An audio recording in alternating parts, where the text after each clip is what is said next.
बुराई कितनी भी बड़ी हो, बुराई कितनी भी बलशाली हो, लेकिन जीत अच्छाई का ही होता है। एक बार आप लोग जरूर ये याद रखना। हिरण्याक्ष का वध भगवान विष्णु ने क्यों किया था, इसका पुष्टि मैं करने का प्रयत्न करूंगा इस वीडियो में। इसीलिए मेरा विनती आप सभी लोगों से कि ये कथा ज़रूर सुनिएगा बिना स्किप करके। ज़्यादा लंबा नहीं होगा वीडियो, 5 से 6 मिनट तक में मैं आप सभी लोगों को पुष्टि कर दूंगा। हिरण्याक्ष के माता पिता कश्यप और दिति हैं। उसके एक बड़े भाई हिरण्याक्षु है और बहन होलिका है। वर्तमान में सप्त ऋषियों में से एक हैं जो बहुत ही ज्ञानी हैं। उनकी 2 पत्नी हैं।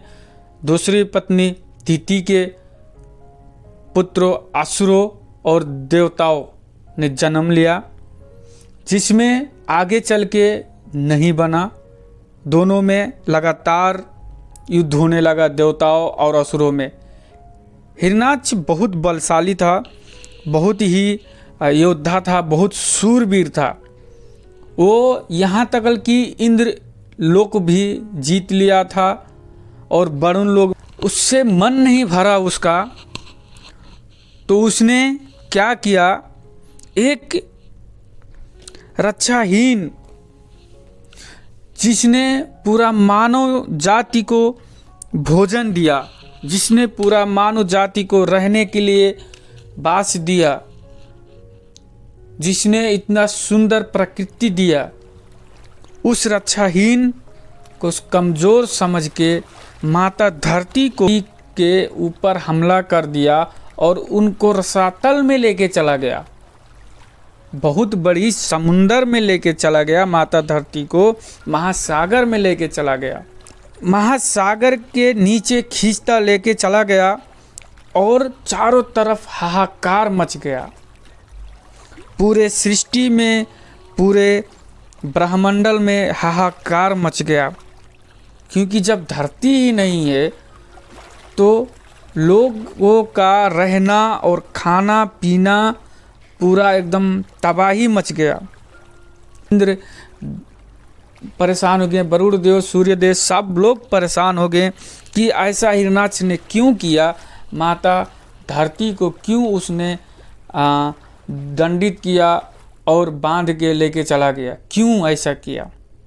फिर वो लोग जय नारद जी के पास गए और नारद जी से बताएं कि अब हम लोग क्या करें, माता धरती को कैसे हम लोग बंधन से मुक्त करें और रसातल से वापस कैसे लेके आएं।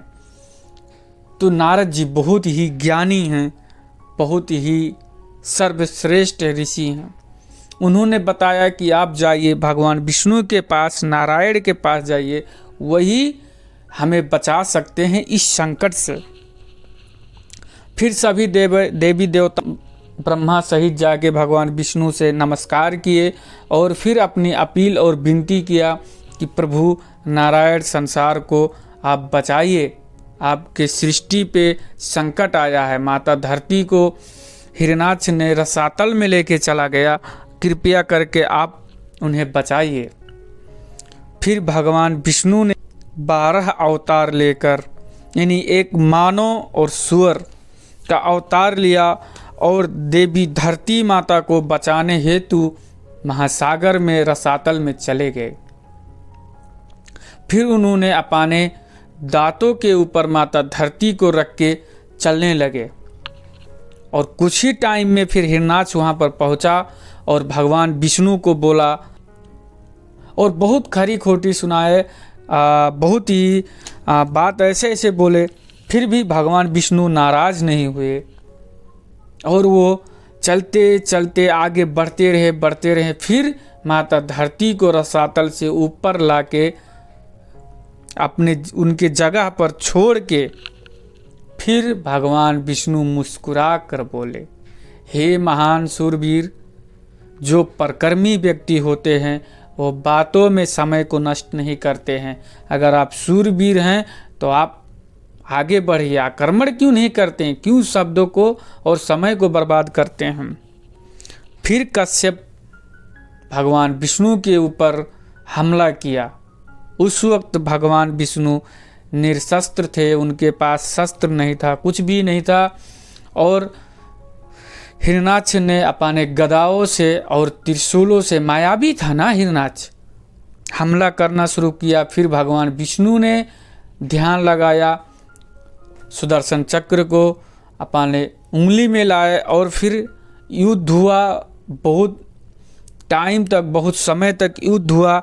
लास्ट में भगवान विष्णु ने अपने दांतों से मारकर हिरणाक्ष को मोक्ष को प्राप्त, जो दंड किया था उसको भगवान ने, उसका अपराध का उसको सजा दिए और इस प्रकार हिरणाक्ष का वध हुआ। मेरा इस कथा से कहने का एक ये मतलब है कि कहीं पर भी रहिए, बुराई के रास्तों पे मत चलिए, आप अच्छाई के रास्तों पे चलिए और स्वयं आपका दिन और आपका समय सब अच्छा होगा। बुरा कितना भी हो, कितना भी बलशाली हो, कितना भी शूरवीर हो, लेकिन लास्ट में जीत अच्छाई का होगा। एक बात ये आप लोग जरूर ध्यान कीजिएगा और आप लोग भक्त बनिए भगवान विष्णु का, और वही जगत के रक्षक हैं, वही जगत के पालन हैं और वही सबके परम पिता हैं। सो मैं, जो मुझे थोड़ा बहुत नॉलेज मिला विष्णु पुराण से, वो मैं आप सभी लोगों के बीच में लाया हूँ। अगर इसमें कुछ गलती या त्रुटि हुआ होगा तो मुझे क्षमा। और इतना टाइम तक सुनने के लिए आप सभी लोगों का आभार। जय मातृभूमि, जय नेपाल।